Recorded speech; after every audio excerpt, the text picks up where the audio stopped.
I-75 is running pretty smoothly. The roads are dry with icy patches in certain areas, so please be safe, be cautious, and get home safely. Authorities are urging all residents to avoid unnecessary travel. It's 1:17 a.m. and the temperature is currently a blistering 9 degrees. As for me, I'll be with you for the next few hours, so if you're out at work or home and have a severe case of insomnia and want a little warm chat on this cold and nasty night, give me a call at 555-1107. This is After Dark with Neil Garrett, waiting to talk about anything and everything. I'm here. Now, what's on your mind? Rachel! Rachel is on the line. Hello, Rachel. Hello, Neil, my darling. Hello, Rachel. How are you on this blustery evening? Oh, just fine, sweetheart. I've been listening to you for the last 5 years, I swear. Very kind of you to say, my sweet. And might I say you have such a beautiful voice. Shut my mouth, young man. I'd about take you to town if you'd let me. I wanted to talk about that terrible business of the baby Jesus being stolen from the nativity scene from the Holy Trinity Church just before Christmas. I heard about it. Terrible thing. Just awful, and right before the holiday. Yeah, it's a darn shame, dear. Well, you know, it always happens this time of year. What does? Well, you know, you can pick either Halloween or Christmas, and for some reason those are the only holidays you can attribute this to, but for some reason on those holidays, a slew of vandalism will most likely occur in a small town. Young punks. Exactly. It's always kids or some dorm prank, but it's really weird though, darling. I mean, you never hear of a Valentine's Day or St. Patrick's Day display getting ripped off or damaged. Well, to steal the baby Jesus, it's just... I know, Rachel, it's awful. But I wonder if we shouldn't examine the holiday rather than the act. What do you mean, honey? Well, I wonder if it's simply related to the holiday rather than the act itself. It's Christmas time, and the baby Jesus is a symbol of... No, I don't think it's symbolic, Rachel. I think that... You don't think the baby Jesus is symbolic for Christmas? Oh, my dear, No, Rachel, you're misunderstanding me. I think for some odd reason, Christmas, and especially Halloween with the toilet paper and the tree thing, or pumpkin damage, for some odd reason, those two holidays promote damage. Promote damage? Are you kidding?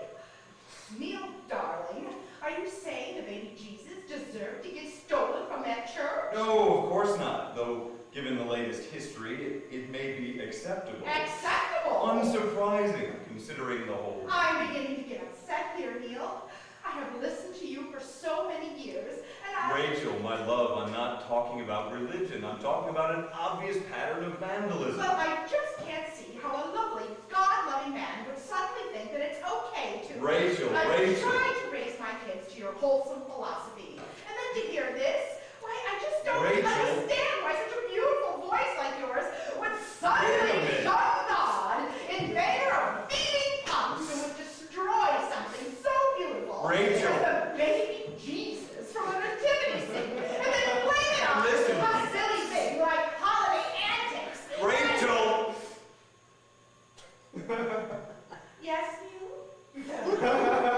First of all, by hearing my show for all these years, you should be aware that I'm not incredibly religious. Dear God. Second of all, I was not defending... Do you believe in God? I was not defending these hooligans. I'm just saying it's an odd thing, and not that all uncommon in a local town to hear of a nativity scene getting damaged on December 24th, or a bag of flaming dog feces leering on the stoop of John Q. Homeowner on October 31st. My point was, you'll never hear of that on any other holiday.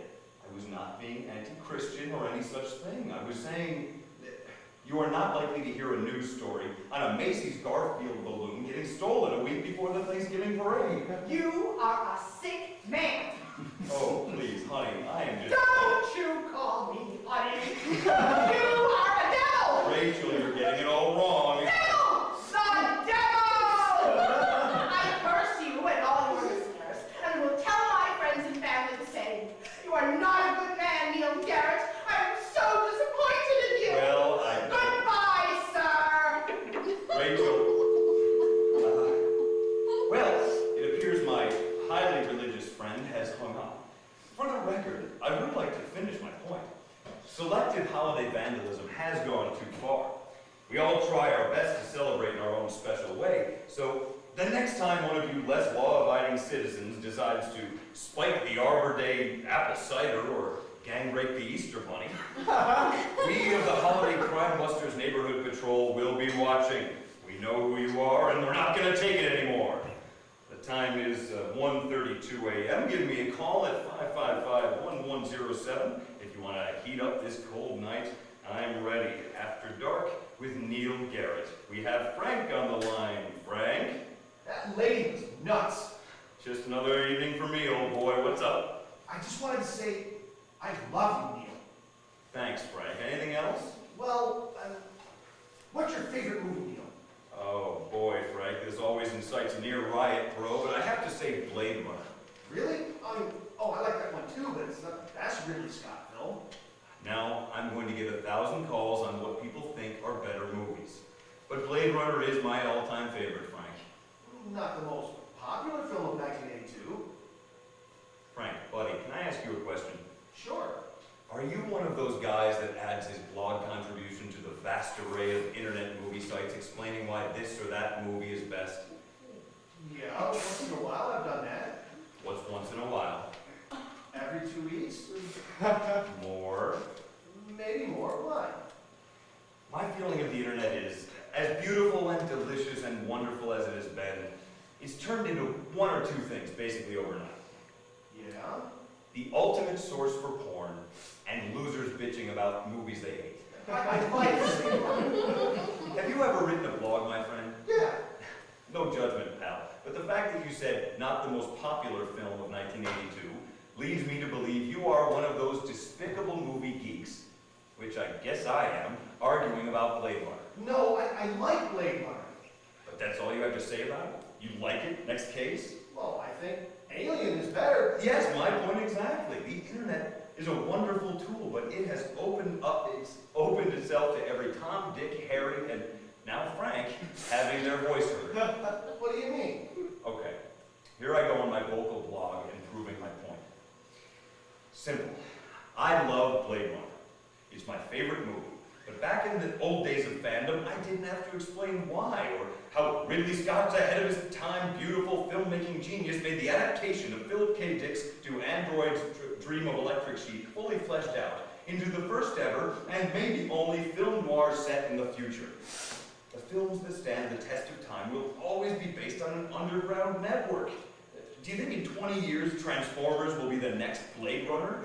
No way! Box office receipts are irrelevant in this matter.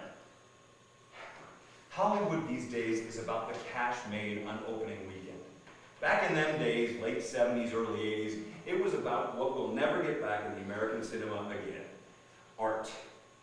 Granted, 1982 was the Reagan era, and people wanted to see a joyful, pleasant time, which is why, as good as E.T. was in a marketing sense, right place, right time, Gandhi had the serious vote and won all the Oscars. But as I said before, it's the rare occasion that a movie, within the last 30 years, has continued to influence many fans, and therefore future directors, and was a hit when it came out. Hollywood is about cloning and ripping off and feeding the next crop of savage little idiots their fix until next weekend. The producers run Hollywood, converting every format to film these days, taking everything from comic books, video games, old TV shows, trading card games, even board games. I'm not kidding. I heard the other day they're actually making a Monopoly movie. What's next? Silly Putty the movie? There is no format safe from being adapted anymore. And one problem is, people keep going to see this crap. And our cinematic value slips more and more every year. Does that mean a good handful doesn't actually slip through here or there? No, I liked Cloverfield. I liked There Will Be Blood. But these are diamonds in the rough. A few winners amongst a whole crop of losers. Now that everyone has the ability to offer their opinions to a large audience, wonder why we even have film critics anymore. How's that, Frank? How's what? Did I accurately explain my feelings for Blade Runner? Not really. My point exactly. I could go on forever, and you'd still prefer Alien, yes? Yeah. Bitching about the Hollywood system has nothing to do with the movie, does it? No? It's about money, Frank. But let's face it, everything is these days. Thanks for your call. The time is 1:40 a.m. After Dark with Neil Garrett, 555-1107. I'm ready. Hello, Neil. Is that correct? Neil? Too bad. I wanted to ask myself something. Seth, you're on the air. Hello. Hello, Mr. Garrett. Seth, how are you tonight? Fine. Hey, listen, I've been attempting to call you for weeks now. Oh, really? What happened? I always get cut off or hang up. I'm waiting so long. Well, you're here now, Seth. We're here together, so what's on your mind? I've never done this before. Just relax, Seth. Seth? No, yeah, I'm here. Are you okay, Seth? Yeah, yes. I'm fine.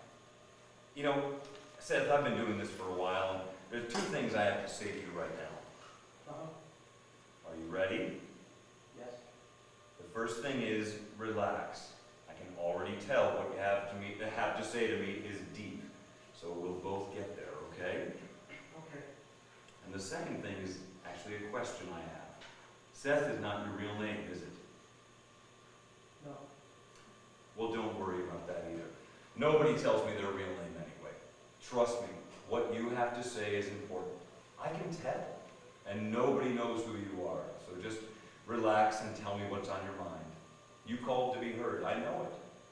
My name is... No, your name is Seth. It's okay. Talk to me, Seth. I'm in my mid-40s. Yes? I've been having these terrible nightmares for the past few months. What about? Homicide. Wait a minute, Seth. Are you having homicidal thoughts? Because if that's the case, it is my discretion to end the call and have the police investigate. No, I'm a cop. You're a police officer? Yeah, Homicide? yeah. Well, Seth, it sounds to me like you may need to speak to a counselor about something. I should tell you, I'm not at all qualified to be I talking. know. You're just a talk show host. But I have insomnia, and I listen to you every night, and I wanted to talk. I just wanted to talk. I can get you in touch with a good analyst who works with police. No, I have to talk tonight. Okay, go ahead. I've been working on an unsolved case. I'm sorry, Seth. I have to end the call. No, wait! Seth, you could be describing something that could implicate a possible innocent person, divulge alleged information about a victim, or even out yourself. And it would not be hard for the average listener to search even the minimal information you may give about a case on local police blotters and make the connection. Nobody knows about this. I'm also inclined to tell you that your supervisors may hear of this and your job could be in jeopardy if you continue. I have to tell you. Seth, legally, I can't discuss this on the air. Let me put you in touch with someone who can help you. Red. I have the name of a very good counselor. Just stay on the line, and during the commercial, Red lipstick. It's a woman. Seth? Veronica, you're on the air. Hello, Mr. Garrett. Hello, Veronica. What's on your mind tonight? The weather's getting warm out there. Yeah, it's a real mess. Would you like something to warm you up this evening? Why not? How about a warm shower together? Soft music and a bottle of wine. Well, that sounds indulging, Veronica, but I don't drink. Sure you do. No, not anymore. I could kiss you deeply and warmly on this dark night. I'd search for a new candidate, Veronica. I don't think I fit the profile. How was rehab? Excuse me? I'm surprised you made it through that ordeal with people that generally are stronger than they themselves even think. You may have some inaccurate information, Veronica. I don't drink and have never been to rehab. I suspect you, with all your money, did as much as you could to keep it out of the news, but we both know, don't we, Mr. Garrett? V, you are what I would call a very wilted flower looking to persecute another person. I'm sorry, Mr. Garrett. Maybe I was toying with you too much. Perhaps so, and a bit rude to accuse an innocent person. My apologies, Mr. Garrett. I guess the gossip got the better of me. I would say so, my dear. I'd still love to kiss you. I have no doubt, Miss V. My listening friends out there, this is as cold as it's going to get. Now I'm hearing of high winds on top of it, So you're going to want to get a very early head start tomorrow for your commute. And please, callers, for the sake of good radio, I'm begging you this evening, have a point. I'm in a bit of a bad mood recently, and I can't seem to gain focus, so I would adore a call without a confrontation at least once this evening. Some of you may have heard about my national debut being delayed due to content and budget cuts. This is all rumor and speculation. My show is under development, as they say, but it does not mean that the stress level is not as high as it's ever been at the studio. So, if you are at all a fan, please bear with me tonight. I'm a bit sour. The time is 2:17 a.m. After Dark with Neil Garrett, 555-1107. I'm ready. Hey, look at this. My old friend Neil is back.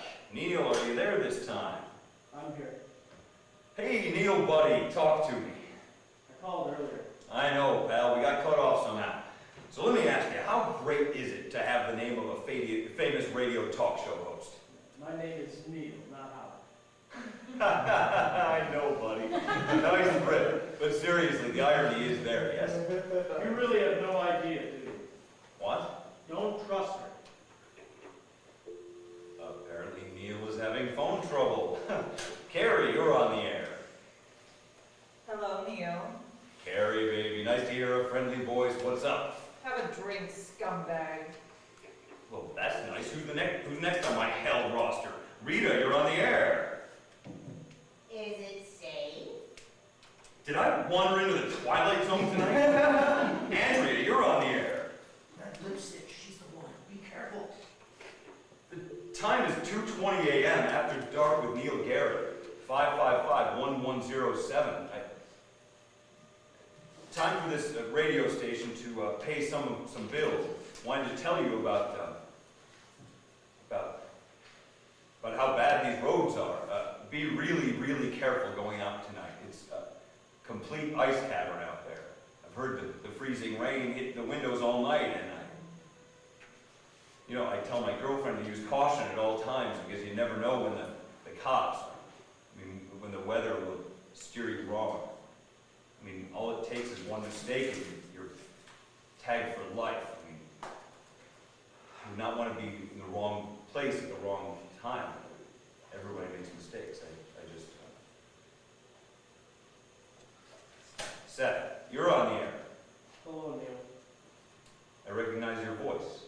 Yes, You're the one who called, claiming to be Neil, yes? I am Neil. So I've talked to you quite a bit tonight. Yes. You're not a cop, are you? No. Who are you? You won't believe me. After tonight, try me. Mr. Garrett, do you trust your fiancée? With my life. You sure about that? Of course. Why? Why are you taunting me? Who are you? You believe in past lives, reincarnation, wandering spirit, limbo, that sort of thing? No, Shirley MacLaine. Why? Joking. Pity I wasn't smarter in my life. What the hell are you talking about? I tried to warn you. Warn me of what? Would have been nice for us to have a fighting chance, but now I realize you're just... What? Us? Who are you? I'm not playing this game with you anymore.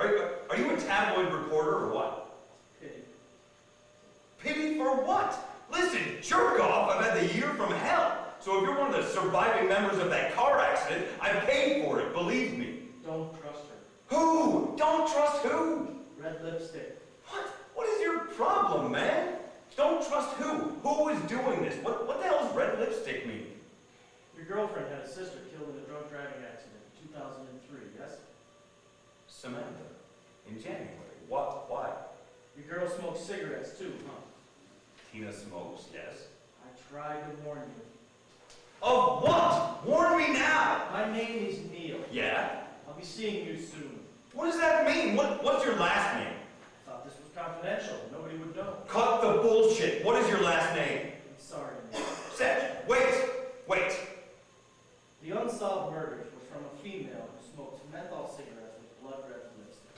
Come on! All the victims were middle-aged men, at one time or another, have been involved in a vehicular homicide. Give me a break. What a wild story. Hey, this, my friends, is great radio. I'm sorry, funny, asshole. Very, very funny. You are in great danger. In her fragile mental state, she treats all the victims as the murderer of her sister.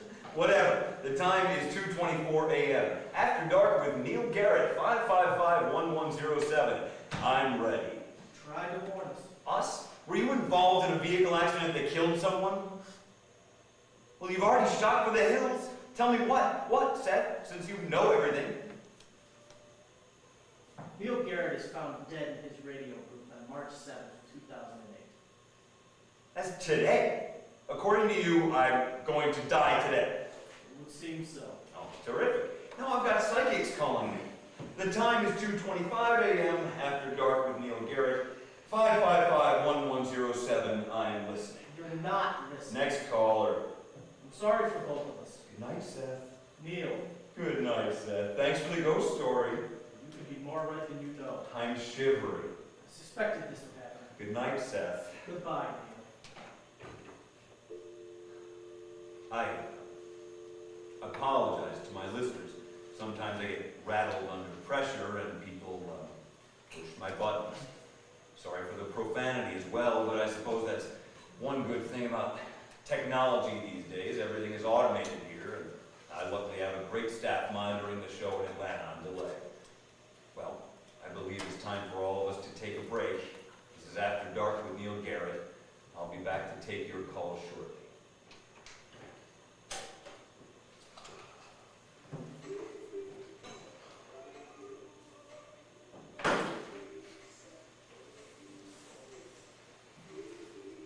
Jesus! I'm sorry, babe. I didn't mean to scare you. What a night. What are you doing here, dear? Nice to see you too, asshole. Baby, it's late and the roads are terrible. What's going on? I want to surprise you with some soup. Thanks, team. I'm sorry, it's been a terrible night. Just try to relax. You been listening to the show? I heard the church lady and that movie guy, and then I just turned it right off. You wouldn't believe the nuts I've had to call in tonight. Relax. Eat your soup. Bad roads? Yeah, but you're worth it, sexy. I can't wait for this to be over. What's in this? Just ham and potato soup. Looks like there's too much garlic. Come on, baby. You're so ungrateful. No, I'm not. I'm eating it. It's just a little spicy. Come on, baby. Just relax. Crazy son of a bitch. Take it easy. This guy was saying the weirdest thing. You always have that. Why is tonight any different? I don't know, it's just different this night. This guy called himself Neil. We'll talk about it tomorrow. Come on, just relax and get back into character for after the break. You can't let any of them get to you. You're right. You're right, T.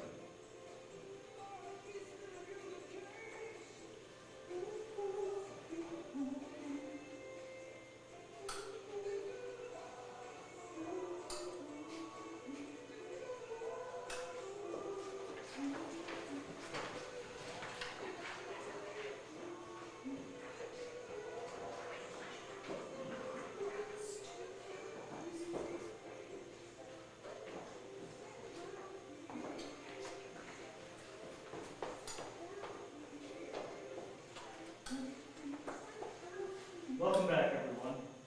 It's still as cold as ever out there. I wanted to mention to all those listening that this will be my final broadcast for tonight. For reasons I'm sure the local news will inform you of later today.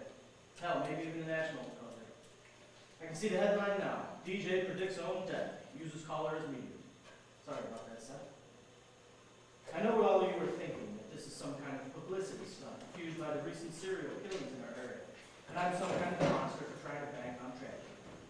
But you will find out eventually that Seth has turned out to telling the truth. Just my luck to find a psychic homicide detective after I hook up with a serial killer. Strange things happen on this place called Earth. So later today, if you find out it's raining frauds or a tornado happens inside a gymnasium, just go with it. And now for the moment you've all been waiting for. Neil Garrett's murderer revealed. Her name is Tina Evans Henderson, a live-in girlfriend. I'm sure police are already prowling looking for her. Tina smokes menthol cigarettes and wears red lipstick. foolish thing to do, and most certainly to leave behind at a crime scene. I want to thank all my friends, family, and fans for being so supportive over the years. It's too bad things had to end this way, but I've never really accepted anyone else's opinion but my own. I guess I found that out too late. The time is 2:32 a.m., and I hope I've kept you warm and entertained you on this cold night. This has been the final presentation of After Dark with Neil Garrett. I hope you're listening. Good night.